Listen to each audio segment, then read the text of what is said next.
Baiklah, kita mulai pertemuan kali ini dengan materi vektor. Kenapa kita harus mempelajari vektor? Apa keuntungannya vektor? Tentu akan kita bahas juga. Dan pada saat kita mempelajari vektor, kita sudah harus paham konsep dari perpindahan suatu partikel atau suatu titik berikut dengan kecepatan dan percepatannya. Kenapa kita harus mempelajari vektor? Apa manfaatnya di dunia nyata? Ya, tentu banyak sekali manfaat yang kita dapatkan dari mempelajari vektor. Terutama, misalnya kita lihat di gambar, apabila sebuah pesawat itu take off dari Malang misalnya menuju ke Kalimantan, tentu kita bisa tarik garis lurus secara vektor jarak dari kedua kota tersebut.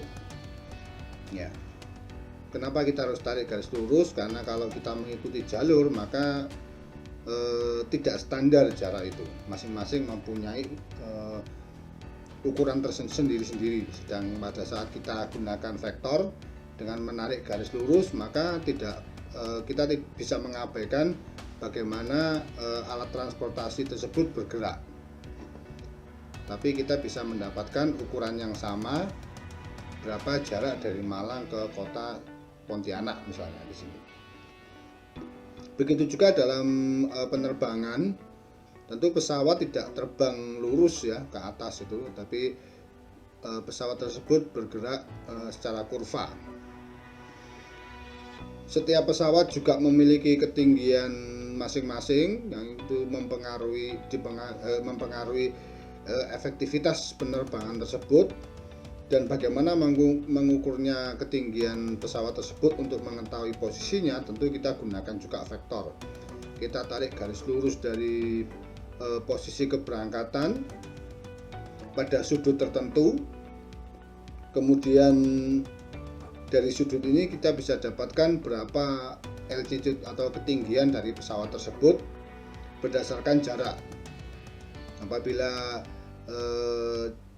pesawat tersebut memiliki kecepatan tertentu dalam waktu tertentu, maka kita dengan sudut yang dibentuk, maka kita bisa memperkirakan berapa altitude pesawat tersebut. Begitu juga dengan perpindahan jalur pesawat tersebut berbelok. Kalau yang di atas tadi ya, ketinggian ini dipengaruhi oleh seberapa tinggi pesawat tersebut naik ke atas dan ke bawah, turun ke bawah. Kalau perpindahan jalur ini dipengaruhi oleh berapa jauh, berapa derajat pesawat tersebut berpindah ke kanan dan ke kiri. Tentu ketinggian dan perpindahan jalur ini akan mempengaruhi konsumsi fuel yang digunakan atau aftur yang digunakan. Semakin perpindahan jalur tersebut semakin jauh, maka penggunaan bahan bakar semakin meningkat karena jaraknya tentu akan semakin jauh, dan itu akan menambah biaya penerbangan dan akhirnya bisa meningkatkan biaya atau harga tiket sehingga pesawat tersebut tidak kompetitif. Orang nggak mau naik pesawat, tapi ini secara sederhana saja ya. Sedang kalau dengan ketinggian ini belum tentu bahwa semakin tinggi walaupun jaraknya semakin jauh dari titik acuannya, maka pesawat tersebut dapat semakin boros. Kenapa begitu? Karena pada saat pesawat itu terbang pada ketinggian tertentu, kecepatan angin tidak terlalu tinggi, bahkan mungkin dapat berkurang, sehingga penggunaan energi semakin kecil dibandingkan pesawat yang berada di ketinggian yang lebih rendah. Banyak gangguan di sini. Kemudian manfaat kedua dengan adanya vektor, apabila terjadi kecelakaan pesawat, kita bisa memperkirakan di mana posisi jatuhnya pesawat tersebut. Misalnya dia bergerak dengan kecepatan tertentu dan waktunya seberapa, kemudian altitude-nya kita ukur terhadap permukaan air laut, tingginya berapa, dan pada saat itulah hilang kontak, maka kita bisa memperkirakan seberapa jauh coverage area pencarian pesawat tersebut. Kemudian pada saat black box mungkin ditemukan, kita bisa mengukur apakah pesawat tersebut jatuh menghunjam atau jatuhnya landai, sehingga dari situ kita bisa ketahui penyebab kecelakaan pesawat tersebut, dan pada akhirnya kita akan mempelajari agar tidak terjadi kecelakaan pesawat selanjutnya. Semuanya menggunakan vektor atau garis lurus dalam mengukur jarak dan kecepatan.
Itu memiliki besaran dan arah. Besaran artinya nilainya berapa, bisa jarak dan sebagainya.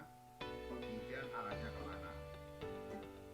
Nah, apa yang membedakan perpindahan atau vektor itu terhadap ukuran yang lainnya? Kita mengenal adanya vektor dan kita juga mengenal adanya skalar. Dalam keadaan fisik, perpindahan itu adalah vektor karena dia memiliki berapa jauh dia berpindah, seberapa jauh dia berpindah, dan arahnya kemana. Kecepatan juga sama, seberapa jauh dia berpindah, kemudian arahnya kemana, berapa kecepatannya. Begitu juga dengan kecepatannya. Sedangkan untuk non fisik kita sebut dengan skalar karena dia memiliki besaran, tapi dia tidak memiliki arah seperti waktu. Itu ada dua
jauh dia berpindah, seberapa panjang jaraknya, itu disebut dengan besaran, dan ke arah mana dia berpindah.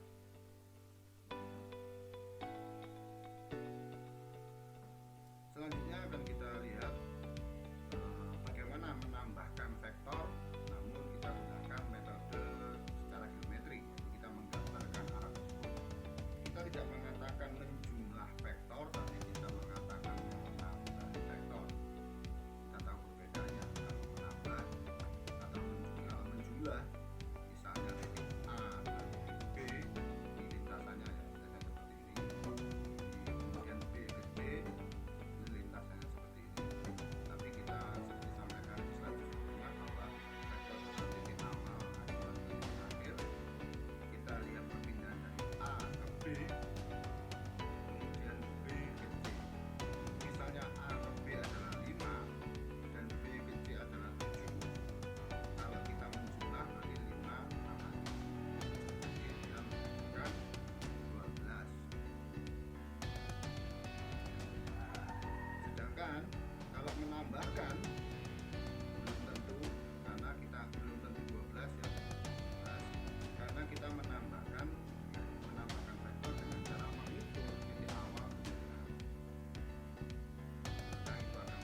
itu kita tambahkan vektor C. Ini vektor yang identik, ini adalah vektor C.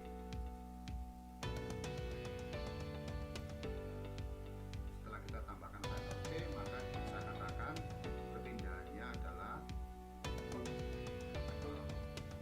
A plus B plus C. Kita akan tanda kurung karena kita selesaikan dulu vektor A plus B, baru kita tambahkan vektor C, sehingga kita bisa menghasilkan penjumlahan atau penambahan seperti ini. Penambahan seperti ini, kita bisa katakan kuning ini adalah vektor S atau yang lainnya. Bisa juga kita menambahkan vektor dengan cara menambahkan vektor B dan C terlebih dahulu. Ini bisa tahu ini adalah vektor B identik, ya. Kemudian kita tambahkan vektor C, lalu kita dapatkan hasilnya B plus C. Vektor B plus C ini adalah garis tambah. Dari vektor B plus C ini kita tambahkan dia dengan vektor A. Kemudian kita tambahkan vektor A. Vektor yang identik, ya. Sehingga kita dapatkan penjumlahan antara A plus dalam kurung B C. Nah, kita selesaikan. Ingat, walaupun kita buat berikutnya seperti ini, kita harus tahu ketika semuanya ini.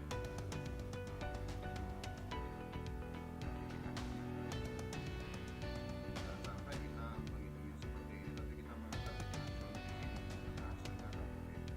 Kita akan menarik dengan dari sini.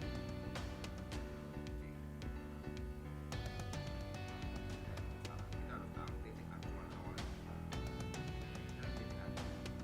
Dan ini hasilnya adalah ini vektor yang identik sama, sehingga kalau didapatkan secara total maka kita akan A plus B,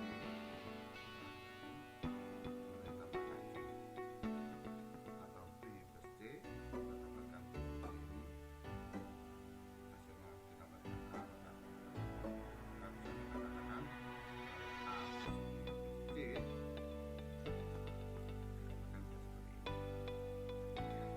Itu tadi cara menambahkan vektor secara geometris. Nah, kalau ini terlalu rumit, maka kita bisa menggunakan cara yang lain, yaitu menambahkan vektor secara aritmatik. Tapi sebelum kita bisa menjumlahkan vektor dengan metode yang kedua ini, kita harus tahu komponen-komponen vektor, atau kita harus uraikan vektor tadi dalam beberapa komponen dan kita beri nama yang berbeda. Kalau kita lihat, seperti kita lihat, kita harus memproyeksikan vektor A tadi, ya, vektor A yang tadi, vektor A yang sama dengan soal yang pertama tadi. Kita proyeksikan atau kita gambarkan vektor A ini terhadap dua sumbu, yaitu sumbu X dan sumbu Y. Kita tarik garis ke bawah terhadap sumbu X, maka kita akan dapatkan komponen baru, yaitu A terhadap X. Kemudian kita tarik ke sumbu Y, kita proyeksikan vektor A ke sumbu Y, maka kita akan dapatkan komponen vektor A terhadap Y, atau kita sebut dengan A Y. Komponen ketiga, jangan lupa, dalam memproyeksikan ini kita harus mengetahui berapa sudut. Ingat, sudut itu dibuat dengan vektor A atau terhadap vektor A pada arah atau pada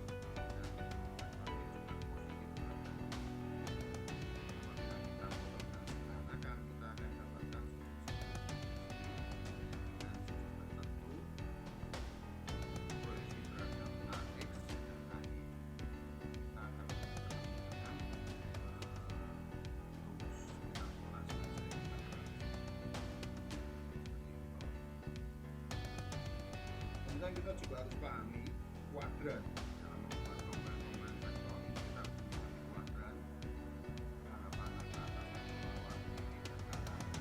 Kuadran ini juga berhubungan dengan nanti mata angin ya, utara, selatan, timur, barat, juga sama. Nanti soal juga akan muncul, tidak secara spesifik disebutkan ke kanan, ke kiri, atau selatan dengan sudut utara selatan, timur barat dengan sudut apa. Kita harus pahami dalam kuadran 1 kita lihat X dan Y masing-masing adalah positif dan negatif. Kita bisa tandai bahwa sudut antara 0 sampai 90 maksudnya X ini positif karena ini simbol dari X positif ya. X positif adalah sebelah sini, dan di sini setelah tanda 0 itu positifnya adalah 0, maka ke arah kiri ini adalah X negatif. Nah, kita lihat X negatif itu di atas 90 atau 91, tapi Y nya masih positif. Nah, seperti ini berarti Y nya positif. Nanti berapa derajat? Ya, nanti sekitar 91 sampai 180 derajat itu masih.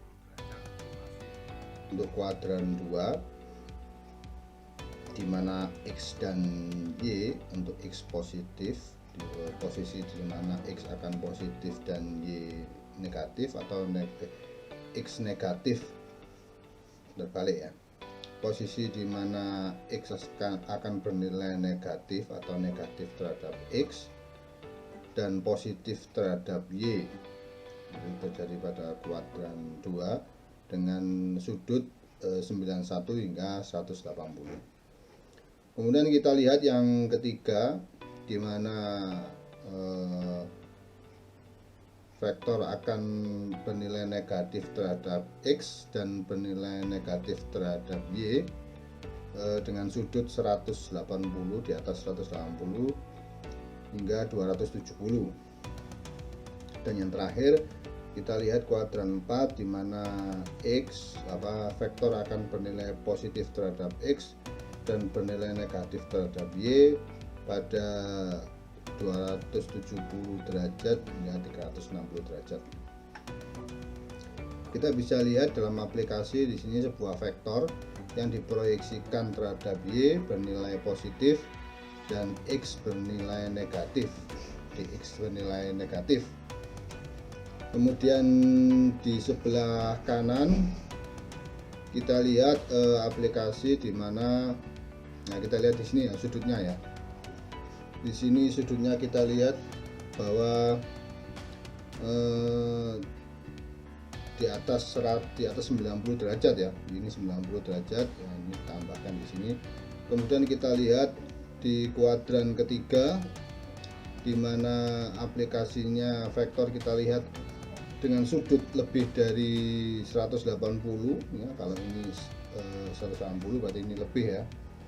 Dia vektor akan bernilai negatif terhadap Y dan bernilai negatif juga terhadap X. Dan terakhir kita lihat sudut di atas 271 ya, dimana vektor akan bernilai positif pada proyeksi X dan negatif pada proyeksi Y ya. Kemudian ada mini tes, coba kalian tes pemahaman kalian tentang vektor dan titik acuan ya. Ada A, B, C, D, E, F, mana yang menunjukkan gambar vektor yang tepat. Ini vektornya A, apakah benar penulisan seperti ini. Kemudian yang B, ini vektornya, apakah benar penulisan seperti ini. Untuk menyelesaikan ini kalian harus memahami titik acuan, prinsip dari titik acuan dan perpindahan tadi, di mana titik acuan adalah ekor dari sebuah perpindahan. Kemudian ini ada soal latihan, bisa kalian kerjakan mungkin sebagai bekal untuk UTS nanti atau bahkan mungkin UAS ya. kalian pelajari, kalian kerjakan. Mungkin minggu depan bisa kita bahas bersama. Oke, sekian pertemuan kali ini. Sebelum minggu depan kita lanjutkan dengan vektor satuan. Selamat siang.